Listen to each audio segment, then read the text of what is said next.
بسم الله الرحمن الرحيم. عشاق كرة السلة في كل مكان، واحنا في هذا الكرنفال في الدور قبل النهائي من كاس مصر، لازم يكون لنا لقاء مع مايسترو كرة السلة المصرية، رب أسرة كرة السلة المصرية، كابتن عمرو مصلحي. أهلا بيك يا كابتن عمرو.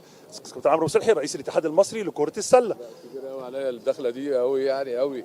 لا يا فندم، ده أقل حاجة نقدمها بعد الشغل اللي احنا شايفينه في هذا التوقيت. لا لازم تاخد حقك. انا اقل واحد في المنظومه، وكلنا يعني في مجلس اداره الحقيقه يعني على قلب رجل واحد، وبنشتغل بمنظومه واحده ومسطره واحده لكل الانديه، وان شاء الله يعني تبقى يعني فتحه خير على اتحاد كره السله اللي جاي احسن، ومتوقع يعني يبقى احسن واحسن.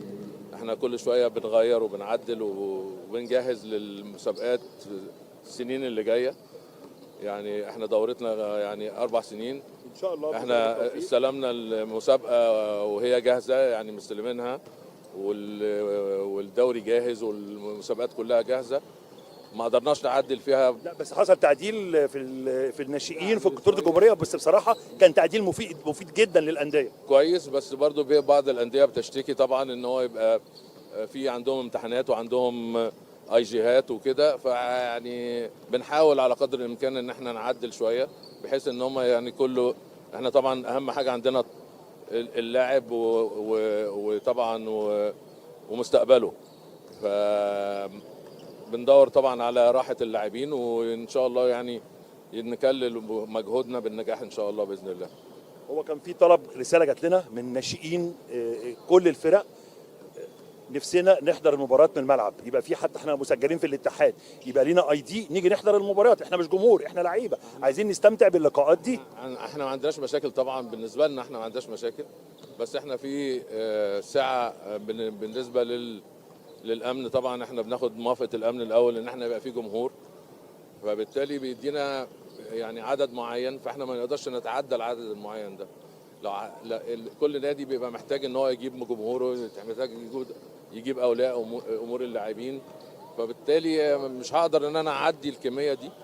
فان شاء الله في اللي جاي هيبقى احسن. هم يعني يعني بقدر الامكان ان احنا مع المسؤولين ان احنا يعني اهم حاجه طبعا الجمهور والاحداث المباريات ما تبقاش فيها شد وجذب. عشان كده بنقول ايه، نخليها للاعبين الناشئين بييجوا يتفرجوا، وفي نفس الوقت بيبقى شكل الصالة حلو، وكمان بيتعلموا. هيحصل طبعا في النهائي الدوري ان شاء الله، نهائي السوبر هيبقى فيه اعداد اكتر من كده بكتير. احنا واخدين موافقات بحوالي 1000 متفرج.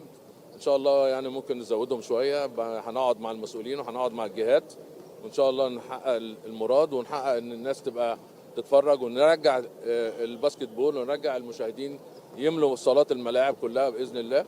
فربنا يسهل، اللي جاي هيبقى احسن وفي تطوير ان شاء الله، ومستقبل كرة السلة المصرية هيبقى في تطور مستمر ان شاء الله. والله ده اللي احنا شايفينه ولامسينه، واحنا مستنيين ان شاء الله باذن الله هيبقى في احسن واحسن الفترات القادمه. احنا بدينا بداية كويسة، وان شاء الله اللي جاي انا متفائل بالمجموعة اللي معايا، مجلس ادارتي على اعلى مستوى، كلنا متفاهمين، كلنا بنتعاون مع بعض بحيث ان احنا نطلع منتج كويس. فان شاء الله في اللي جاي هيبقى شكل محترم، والدوريات والمسابقات واللوائح كل الكلام ده بيطور، فباذن الله اللي جاي احسن ان شاء الله باذن الله. وبنشكرك يا كابتن عمرو، وان شاء الله باذن الله نشوف نهائي قبل نهائي ونهائي كاس مصر يليق بكرة السلة المصرية. اتمنى ذلك، واتمنى المستوى ده طبعا يعني كله بيرجع للمنتخبات. يعني اللاعبين كلهم لازم يثبتوا وجودهم، لان احنا عندنا مباريات وعندنا يعني حاجات دوليه كتير.